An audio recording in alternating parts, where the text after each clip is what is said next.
بسم اللہ الرحمن الرحیم۔ حضرت ابن عباس رضی اللہ تعالیٰ عنہ سے روایت ہے، انہوں نے کہا نبی کریم صلی اللہ علیہ وآلہ وسلم صحابہ کو ساتھ لے کر تلبیہ کہتے ہوئے ذی الحجہ کی 4 تاریخ کو مکہ میں تشریف لائے۔ پھر آپ صلی اللہ علیہ وآلہ وسلم نے فرمایا، جن کے پاس قربانی نہیں ہے وہ بجائے حج کے عمرہ کی نیت کر لیں اور عمرہ سے فارغ ہو کر حلال ہو جائیں، پھر حج کا احرام باندھیں۔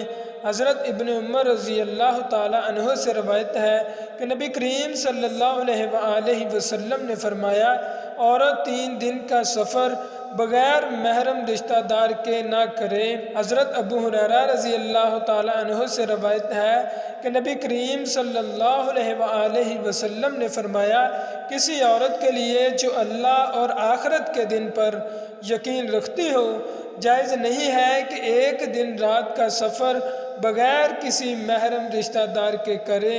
حضرت انس رضی اللہ تعالی عنہ سے روایت ہے کہ انہوں نے کہا، میں نے نبی کریم صلی اللہ تعالی علیہ وآلہ وسلم کے ساتھ مدینہ میں ظہر کی 4 رکعتیں پڑھیں اور ذوالحلیفہ میں جا کر عصر کی 2 رکعتیں پڑھیں۔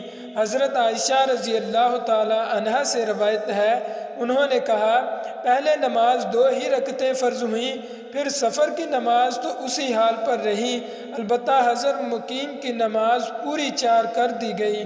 ظاہری نے کہا، میں نے عروہ سے پوچھا، پھر حضرت عائشہ رضی اللہ تعالی عنہا سفر میں کیوں پوری نماز پڑھتی ہیں؟